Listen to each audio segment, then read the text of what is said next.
Good morning, everyone. How are we today on this beautiful morning? All right. So this one we're going to make into a congregational song. This is called The Strength of Love. We're going to sing the chorus together, and I'll help you out on it. So here we go.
And you are a blessing, Alexa and Lauren. Alexa Ehrlich and Lauren James. Oh, we are blessed to have them. Good morning, everybody.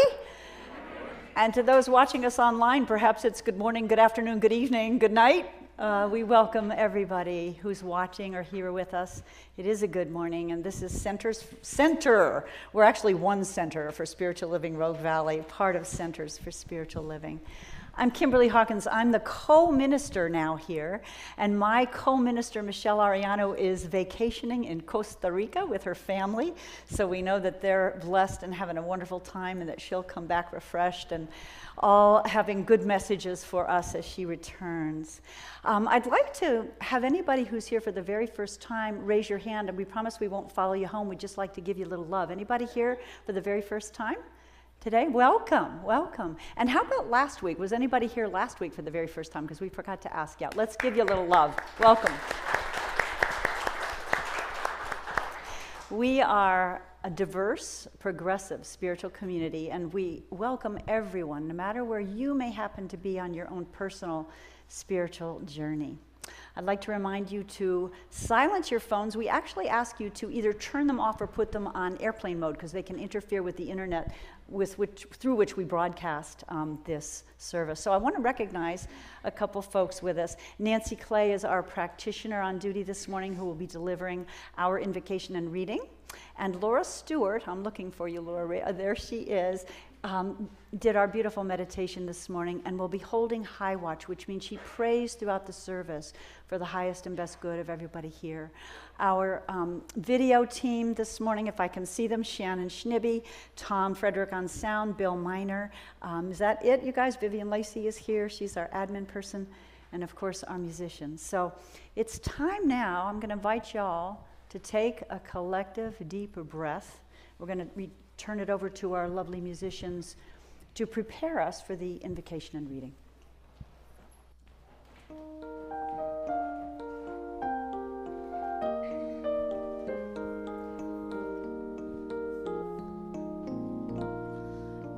In this moment, in this place, I remember who I am, letting fear and worry fall away from me.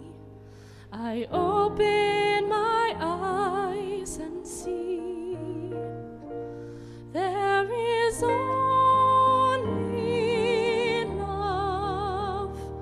There is only love.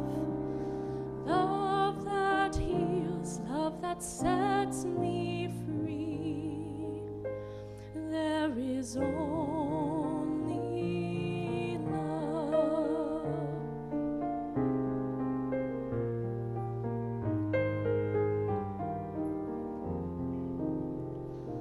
When I lose myself, when I feel I've lost my way, when I go inside and quiet my mind and hear Spirit gently say, there is only love. There is only love.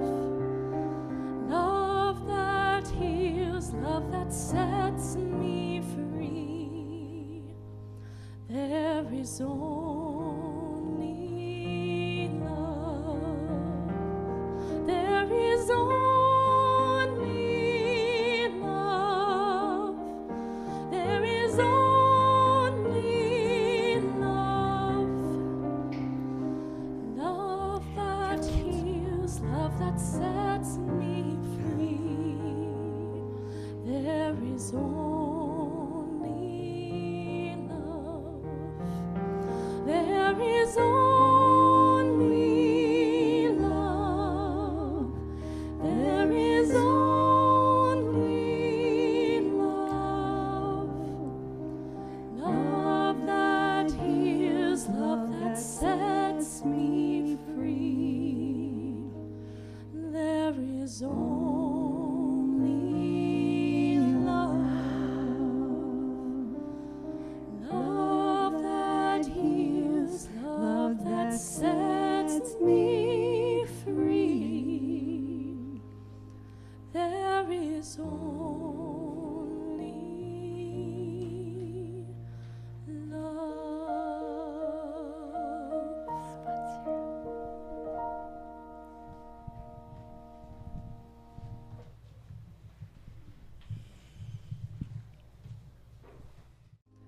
there is only. And we say there is only power. But we should be saying there is love. Love is everything. Power is ours by virtue of being created from the loving spirit that has created everything and brought us here this morning together to remember who we are. Individual incarnations of spirit, creators of our own lives, masters of our vibration, stewards of our wisdom. So with great gratitude, I just welcome everyone here today. I'm so happy to see these faces. So I'm going to release this word to the law of mind because there's only one mind. And we can use it, and spirit can use it, and it's free. So we can say together, and so it is. I have two things that I'm going to read this morning. One is the reading that I've chosen, and one is our Sacred Covenant. And some of you here haven't heard our Sacred Covenant before. And it's a document that was created by the board and the practitioners in a weekend-long session of reaching consensus on everything that we want our center to be, to become, to be, to create together. So that's what I'm going to read first. Center for Spiritual Living, Rogue Valley Sacred Covenant. Okay. And this is a quote from Ernest Holmes. We are immersed in and saturated with the vital essence of life. There is wholeness in everyone and everything. Our purpose, wholeness, to realize the wholeness that we are. Nothing missing, nothing broken. Our vision, we are a beacon of love and celebration of oneness. The intentions of the spiritual community are, 1, to deepen spirituality as we share worship, music, and spiritual practice together. 2, to provide educational opportunities that teach science of mind principles, enhance spiritual growth, and deepen the consciousness of oneness. 3, to delight in a thriving ministry where all our children and youth and their families are truly seen, engaged, and celebrated. 4, to create community connections that are nourishing, vibrant, inclusive, and fun. 5, to lovingly embrace, engage, and uplift the larger community in support of inclusion, justice, and peace. And the greater community is the whole world.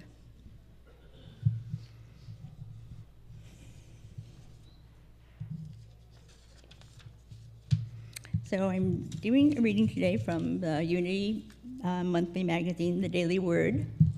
I'm using yesterday's reading because I really like it. And the title of it is Life. I am so grateful for my life. The gift of life is precious, and I treasure it. But sometimes it is easy to get so bogged down with day-to-day living that I forget to rejoice in my life. No matter my struggles, I refuse to let them overshadow the good in my life or blind me to the magnificence of life around me.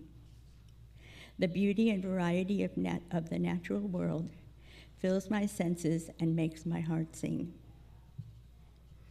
Today, I boldly take my place in the world as a unique expression of life, fully human and fully divine. I embrace living with energy, enthusiasm, and joy. My positive outlook and attitude make all the difference. My highest, most vibrant life is mine to create with each day grateful for the gift of life. So grateful. So it is. All right, so before I sing this, I just want to acknowledge that this is the title song for the recently produced musical, Waiting Star, composed by Ed Miller and our very own Lauren James. Yeah, give it up. And the playwright is actually here today, which, yes. Hi, Give a Ed. wave. Ed's back there. Somewhere back there.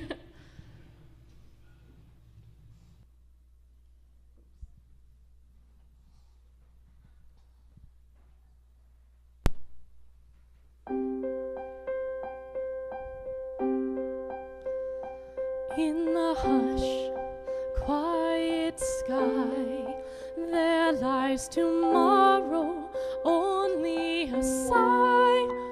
Hopes can fade or fly.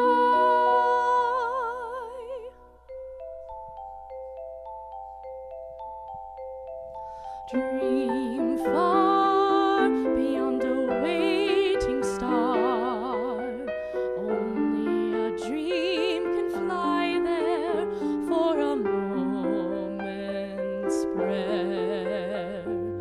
One song can reach so very far, touching a land of somewhere that no one can see, reaching to find the woodland soul, reaching for every brook and knoll, a magic call through the trees so tall, and feel a million twilight fires bursting to dawn inside you with a hope that's new. Embrace your waiting star. Love is the magic, and the magic works when the dream becomes more real than anything else. The magic works when you feel the dream so deeply inside, it then becomes real.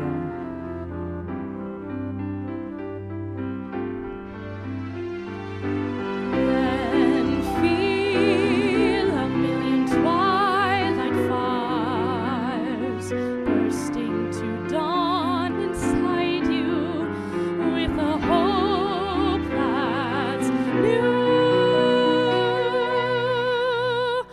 Embrace your waiting star.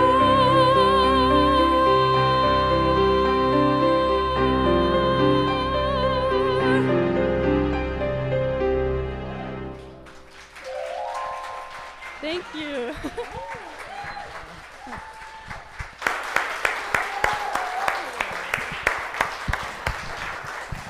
Oh my. Oh, wow. Lauren James and Ed Miller. Oh, and Alexa. Woo! I requested they do that particular song before I came up because I knew I would just float up here. Saw a few tears out there. There's still a few tears going on out there. Wow. Excuse me. Woo. I want you to know there's some noise going on over there, and it's a good thing. You know what it is? It's our kids. Yeah. Yeah. Our kids program is back.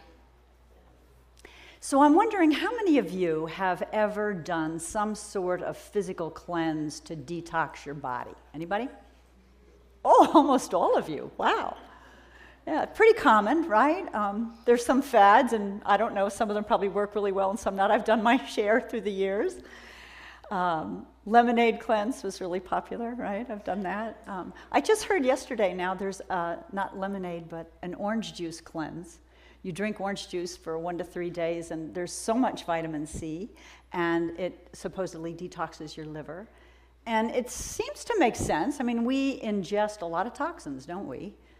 Food additives and preservatives and pesticides and chemicals and all kinds of stuff, and it makes sense that if we can cleanse and get rid of those, that our body can function and our organs can function as they're meant to function. But this week, I've been thinking that doing a detox for our minds is probably even more important, because we know that everything starts with our thinking, with our consciousness. Our thoughts are creative. So if we can detox, and what do I mean by detoxing the mind? Well, gosh, we all grew up with limiting beliefs about ourselves, about the world, outworn beliefs, habits. We look out and we don't see a world that seems to be working really well in every area, right? And so we take on beliefs and misbeliefs. And then there's always fear and emotions like that, that both disturb our peace and prevent us from powerfully moving forward to be who we truly came here to be, to give our gifts. So I think a mind detox is actually quite apt. Now, backtracking just a second, our theme for Centers for Spiritual Living globally this year is Living Everyday Wonder. And I love that idea, to live in wonder, to live in delight, to live in appreciation of all the beauty around us. This month in September, the theme is Living Everyday Wonder through our work or our daily tasks. Last week, Reverend Michelle Ariano did what I thought was a beautiful talk about divine synchronicity, which is one way, if we invite synchronicity and we recognize it and appreciate it, it's one way to live in everyday wonder. Synchronicity, meaning the coming together of things that support us and give us what we want in unexpected ways that only the divine knows how to do. This morning I've entitled my talk, Time to Detox Your Mind. When I say time, I think I mean it two ways. Now is the time for us to detox our mind. It's always time now to detox our mind. It's a continual process, yes? And time meaning take time, make time, because oftentimes we're not aware of what we're thinking, even what we're feeling, we get so busy, we're kind of on the hamster wheel of life, and so we need to take time to be quiet, to be in meditation, to contemplate, to even be aware of what thoughts may be getting in the way of our experiencing the life that we want to experience, that we were created to live. Ernest Holmes, our founder of Science of Mind, talked about this so much in his writings. Thoughts are creative, change your thinking, change your life. We've all heard that.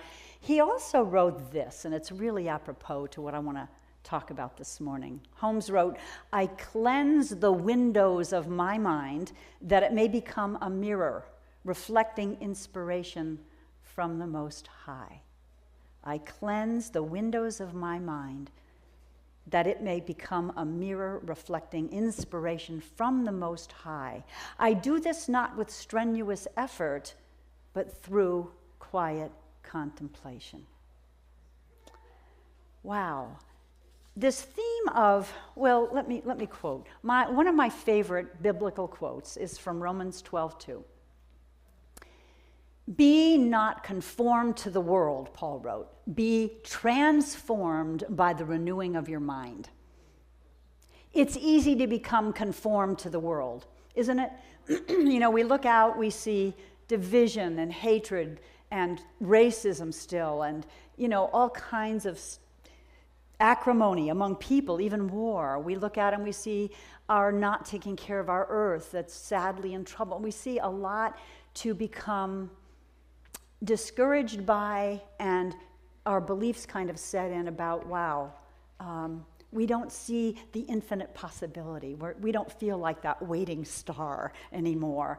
So the trick is to renew our mind. It's kind of interesting that this is a theme that runs throughout A Course in Miracles as well. And as many of you know, I've been studying that all year. And so I want to share just briefly some of the lessons from the Course in Miracles that support this idea of renewing our minds. Lesson 165 was, "Let now my mind deny the thought of God." Let now my mind not deny the thought of God. I missed a word in there. I think it was "let not my mind," and not now. I got some work to do still. And so you sit with these lessons, the whole day. So for that day, I would catch myself. I would see somebody and maybe I would get judgmental or whatever, and I had to come back to let my mind not deny the thought of God, which exists, as Nancy so beautifully prayed for us. It exists in each one of us. We are each the thought of the divine, of spirit. Another one was, "I rule my mind, which I alone must rule." People try to put things in our mind, right?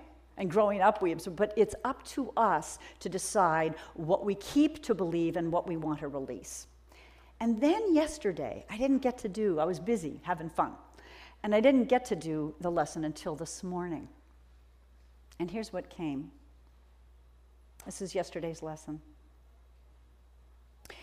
It is, I am the ruler of my universe.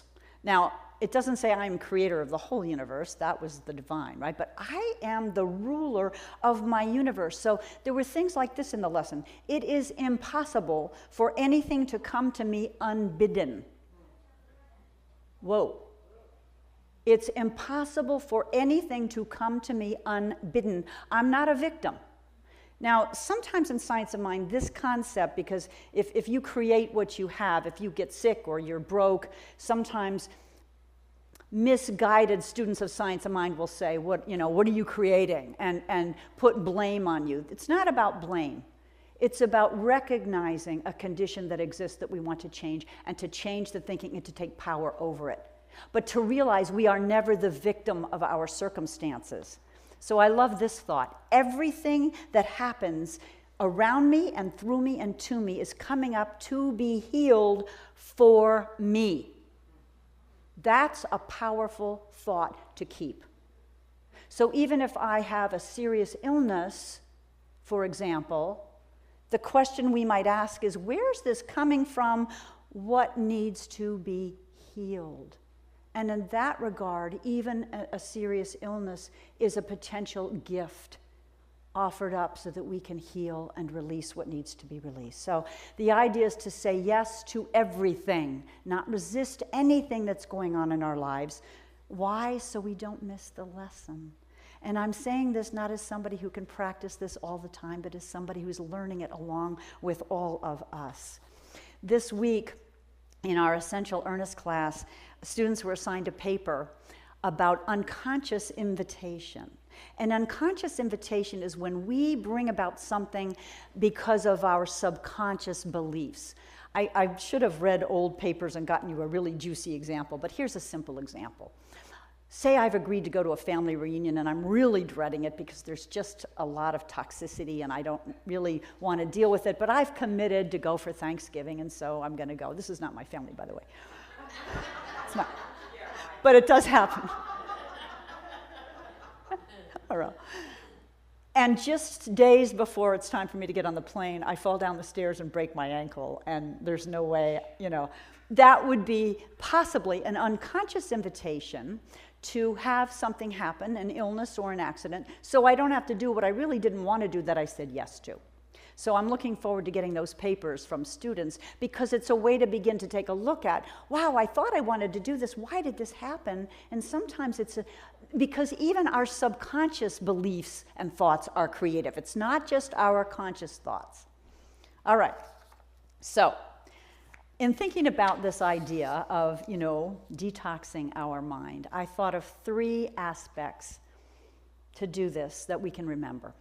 It's important to pay attention, set intentions, and remember to keep connections. So attention, intention, and connection.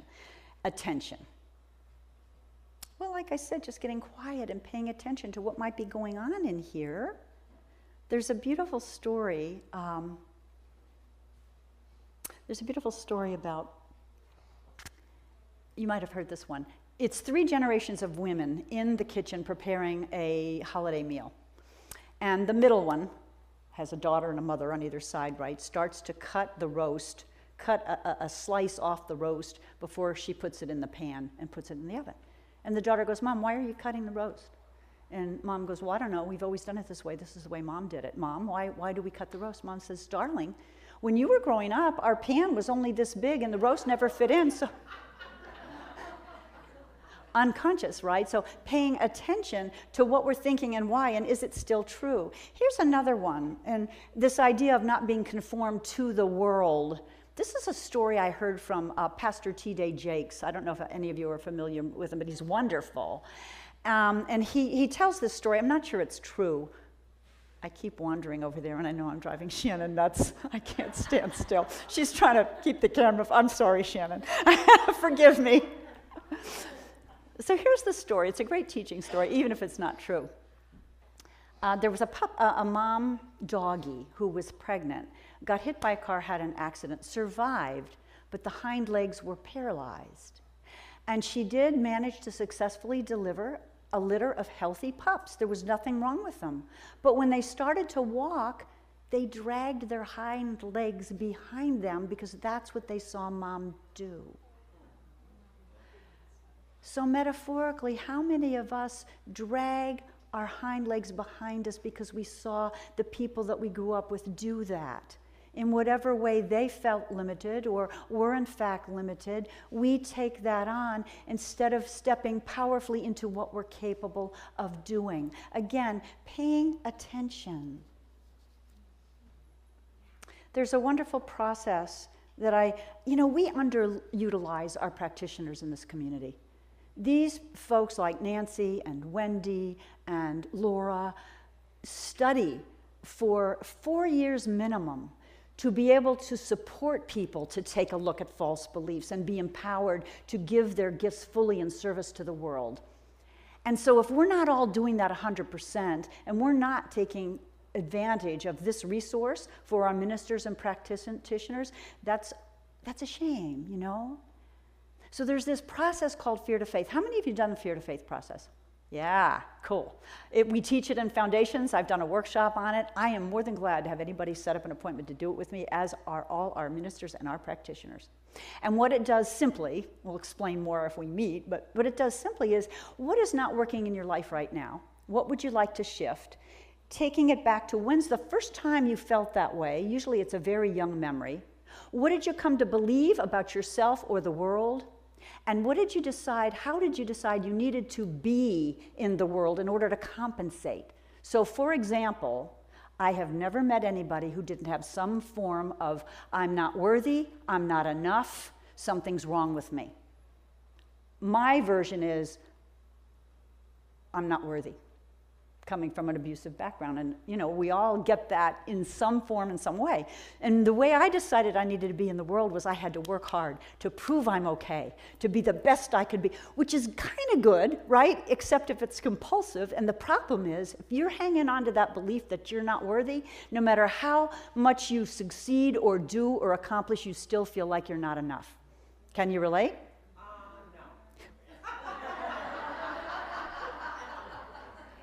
Now, not everybody has my thing about you have to superachieve. Some people take that same thought, I'm not worthy, and they withdraw. They don't want to engage because it's scary. You might not measure up. So they withdraw, they hide their light, or they get scared when they do step out. And again, we miss out because we miss the gifts that each of us is here to bring. So the Fear to Faith prayer goes like this. I release my belief that I'm not enough. I release my need to prove I'm okay. I am the wholeness or the goodness, whatever the God word is, that God is. And tears come. And tears are cleansing. And we detox the mind and set ourselves free. Attention. Paying attention. One more thing I want to say about this before I leave the attention. Feelings are a good indicator of what's going on in our belief system, right? So if we pay attention, and I'm surprised how many of us don't even know how we're feeling. We get busy, we don't want to feel it, it's hard. So I think the best advice I've ever read about this topic comes from the mystic poet Rumi. And I know a lot of you have heard this poem. I've read it before, but let's do it again. The guest house. This being human is a guest house. Every morning, a new arrival.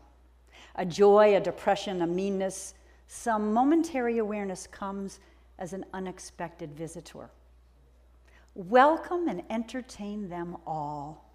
Even if they're a crowd of sorrows who violently sweep your house empty of its furniture, still treat each guest honorably.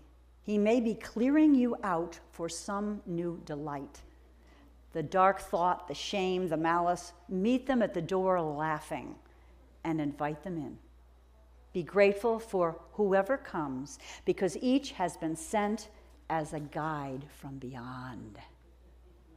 Each has been sent as a guide from beyond. Now, that doesn't mean we hang on to our feelings and we become victims, right? It just means that's a starting place to be aware, to welcome them, to understand that there are friends. They came up to be healed, to reveal something in us that needs to be healed. All right, moving on to intention. Oh, I love this one. So Nancy read our community covenant. Do you realize that all 5 of those intentions are madly in progress since we wrote that covenant, which I think was in March, Nancy, wasn't it? They're madly, beautifully, powerfully in progress. And it's not because Rev Michelle and I set them in progress. No. Our youth is happening again. I don't know if the teens, I know the teen coordinator is supposed to be here today too, but I don't know if we got any teens, but the youth is coming. We sent, as you know, 3 teens to summer camp, and so the youth is coming back. We made an intention to have an impact in the larger community. We made an intention to take care of our community.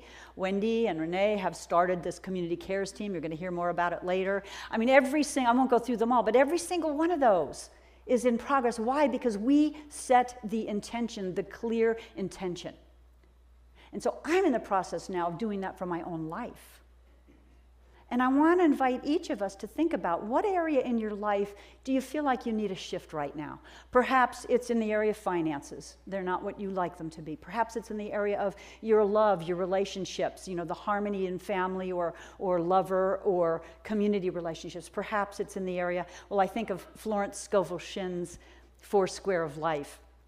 Health, wealth, love, and creative self-expression. So look at any of those areas. And if you want to make a shift, spend time writing clear intentions. There is such power in that. Because why? There is this principle, this universal mind that always responds to our thoughts. And the clearer we are about what we desire, the more easy it is for Spirit to say, here you go, look at this synchronicity, look at that one.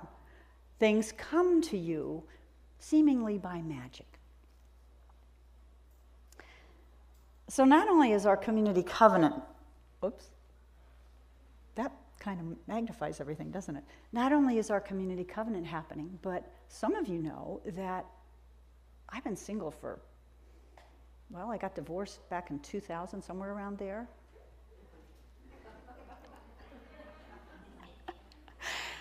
And I decided, and you know why I think partly? Partly because our prayers aren't always answered in the timing that, that we think, because it's divine timing. So that's part of things. Prayers are always answered, not necessarily in the manner and the timing we think they're going to be. But I realized that I was walking around after all these years thinking, I'm getting older, maybe it's just never going to happen. There aren't enough single men out there that I'd even be interested in, blah, blah, blah, blah, right? Time for a mind detox. So I saw a wonderful coach, and see me if you want her name. And she got tough with me in a sweet way. And we set intentions. First of all, we came up with my list of what I intend if my beloved were to arrive. And we went through prayer and affirmations to detox these negative thoughts about, it may never happen, I'm too old, whatever.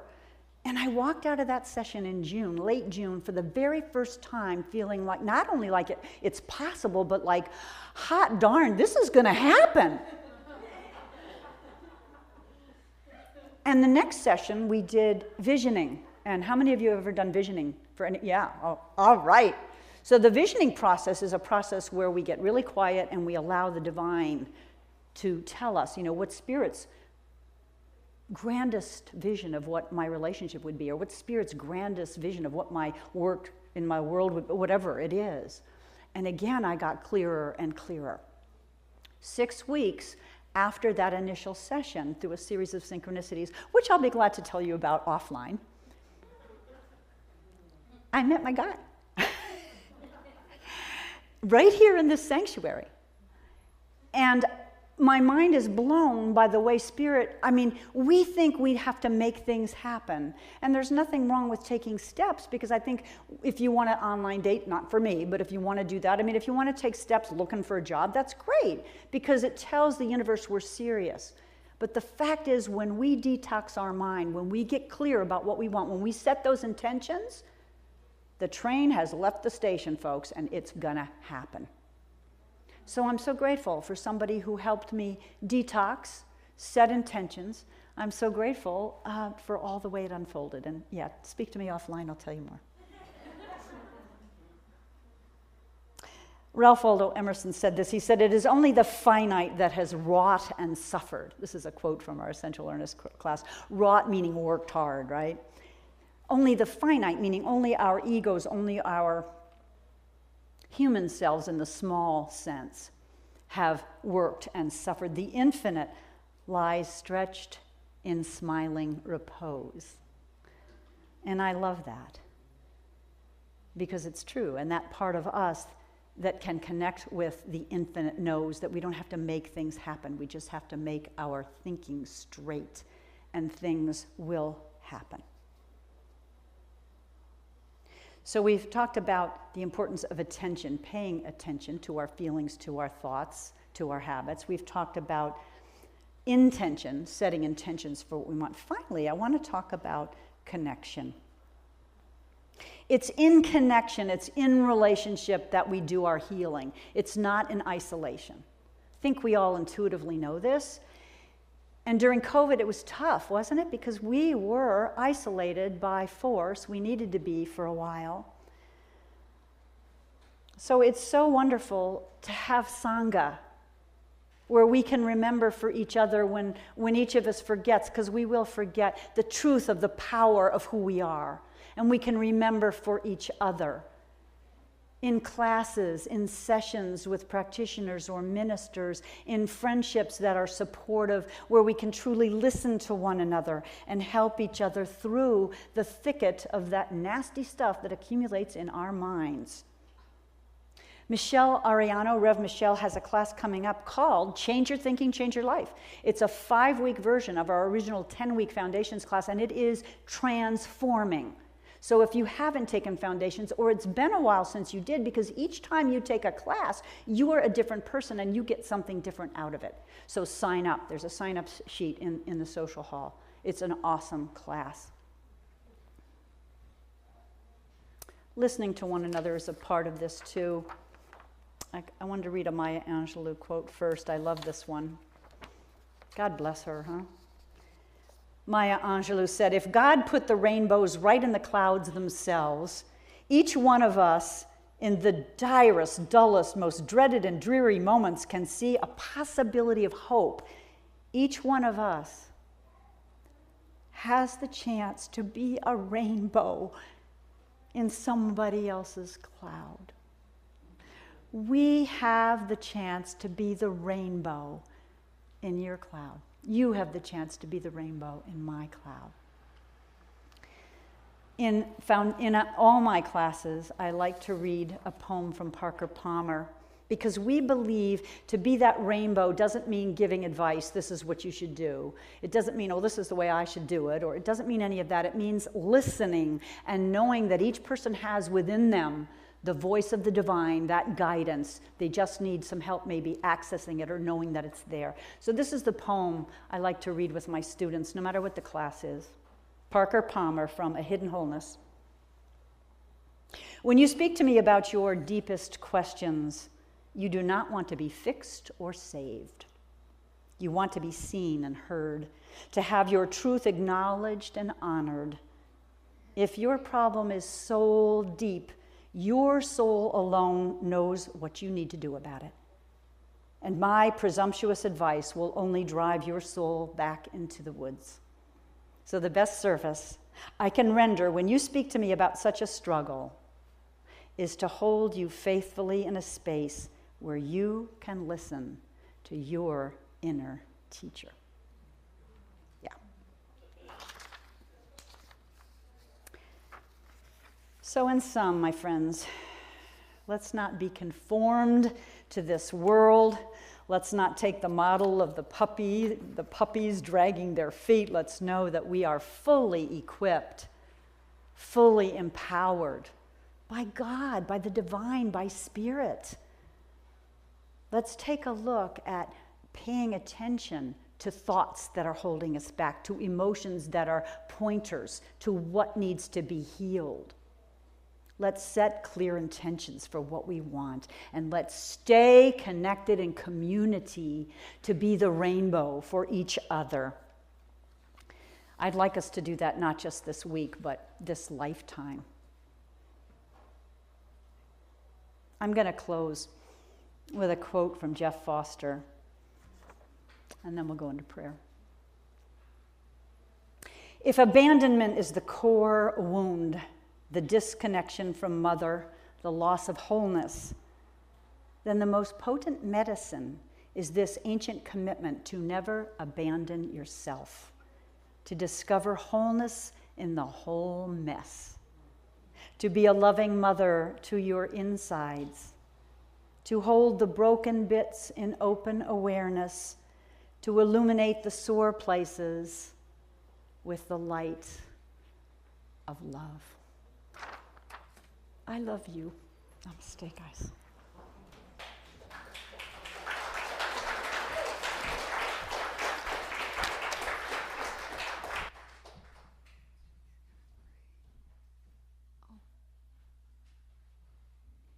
I don't have my eyes.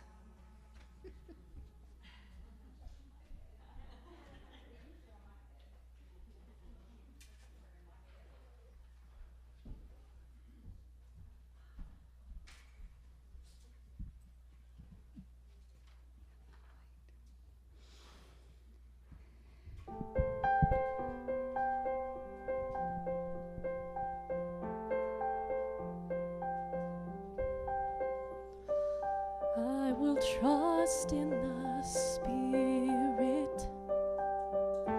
I will open my heart. I will always remember the truth of God that has brought me this far. So lead me on this path of light, and every step I take in faith leads me home to a place where all I know is love and grace. Lead me on this path of light.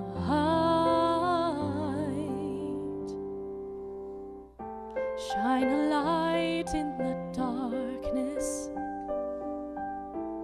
I will bring forth the truth. I will always honor the beauty and light that I see in you. So lead me on this path of light, and every step I take in faith leads me home to a place where all I know is love and grace. Lead me on this path of light. As I breathe, I become completely one with the light and the love. Completely one. As I breathe, I become completely one with the light and the love. Completely one.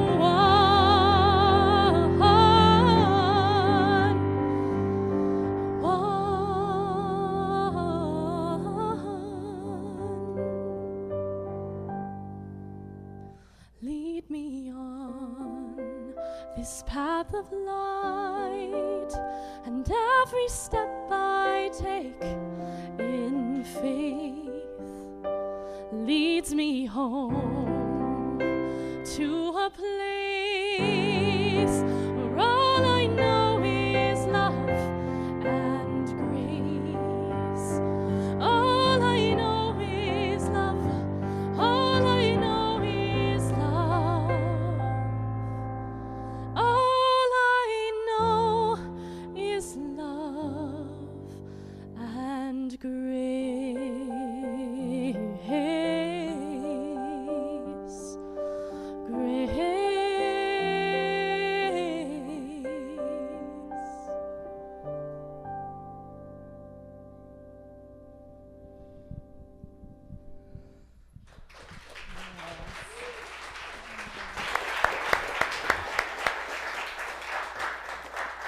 That was our affirmative prayer today. Time now for our tithes and offerings. So I'm going to ask our ushers to come forward, please. A reminder for those online, you can hit the donate button on Facebook or go on our website. You can write a check here to either CSL RV or to Unity. If you're giving cash, there are envelopes to either center in the back of your seats. Let's say our affirmation together, if you would, after me. Graciously I give from a place of love. Graciously I give from a place of love. Knowing that as I give, so do I richly receive. So do I richly receive. So it is.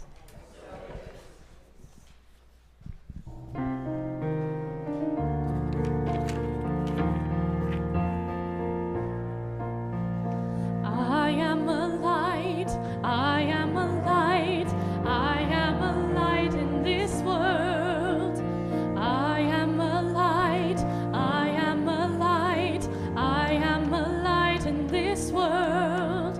And I shine, and I shine, and I shine, and I shine, and I shine so bright. And I shine, and I shine, and I shine, and I shine, and I shine so bright.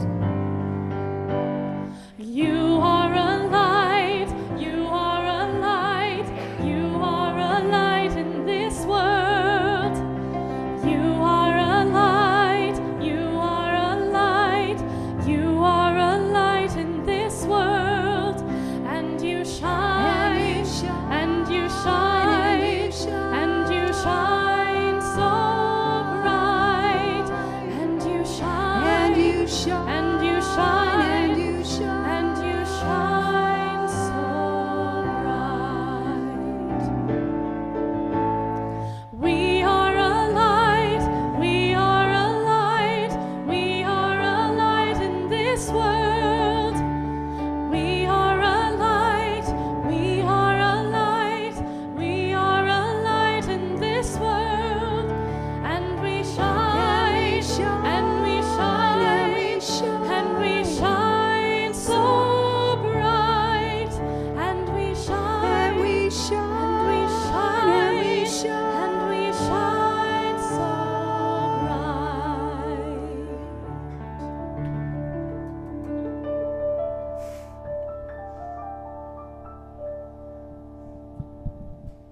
And we do indeed shine.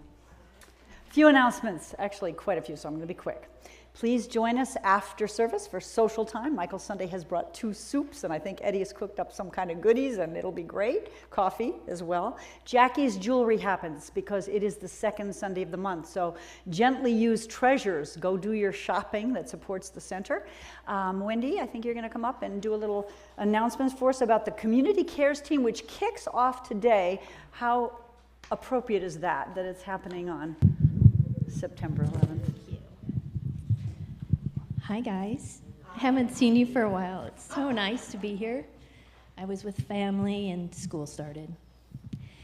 I was wondering today how I was going to announce this to you all, and someone dear to me said, is there going to be a party? Or some gathering? And I said, no, because that's not what Community Cares is about. It's about us showing up for each other in gentle, compassionate love in whatever way we possibly can. And the email opens today. It is communitycarescslrv@gmail.com. If you require anything that you think we can help you with, we would invite you to send us an email. We have a group of helpers, of which we are always asking for more, but we have a group of helpers who will respond. What will happen is you send your email, I or my fellow facilitator, the beautiful Renee, will send an email to the group.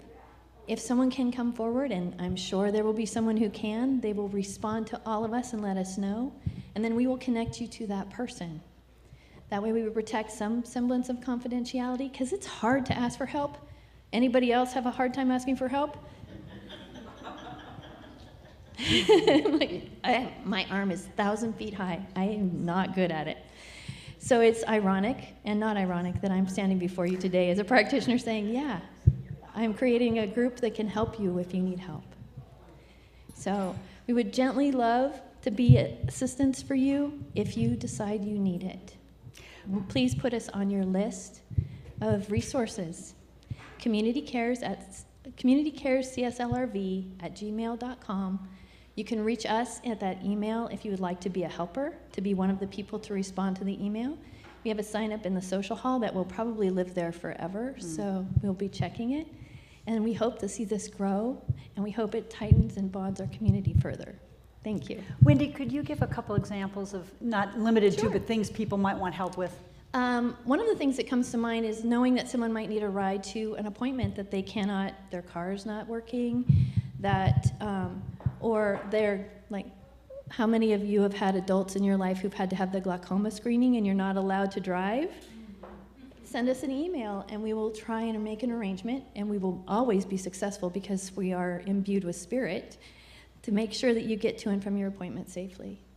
Or if you're ill for a week and you cannot take care of yourself, you need meals, write us an email and we will set up a meal train for you from the helpers and make sure that you get fed.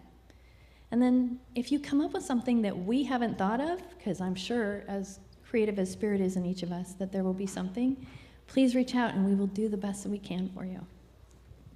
Thanks. A hand for these folks. Thank you, Wendy. Just one more intention in the process of manifesting. Okay, couple quickies. Men's group meets tomorrow at 2 here at Unity. So grateful. 2:30, sorry, Eddie. 2:30. Okay, your guys all know? Okay, 2:30. And if that's a change, please email Viv so she knows to get it right in the newsletter. Let's see, Prosperity Workshop. Reverend Eric Odell from Seattle area will be here the last Sunday this month. He is doing a prosperity service after church on Sunday. It will be phenomenal. So if you have any tweaking you'd like to do in your flow of prosperity and abundance in your life, you should be here. I'm going to be here. Change Your Thinking, Change Your Life. Rev Michelle, I mentioned, is teaching starting on Thursday evenings, 9:29. There's a sign-up sheet in the social hall. It's on Zoom. Be sure to check your newsletter and meet up for all the stuff that's going on. There's a sign-up sheet for the newsletter, particularly for new people. If you'd like to receive our e-newsletter Wednesdays to tell you what's going on, sign up. Back where Vivian is standing, there is a prayer box. Feel free to fill out a request for prayer, and our whole ecclesiastical team will pray for you during the week, or whoever you request prayer for. You can also submit a prayer request on our website, cslroguevalley.org. I think that's it. I want to invite our practitioners to come forward. They are available for a quickie prayer after service, 3 to 5 minutes. Please take advantage.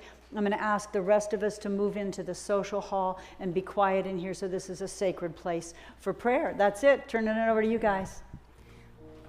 This is one that Reverend Kimberly, closing song she wants us to integrate, and it's just, let there be peace. I am a stand for peace.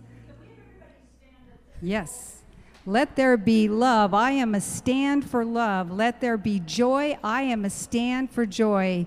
We are making a new world now. Let there be peace. I am a stand for peace. Let there be love. I am a stand for love. Let there be joy. I am a stand for joy. We are making a new world now. Let there be peace. I am a stand for peace. Let there be love. I am a stand for love. Let there be joy.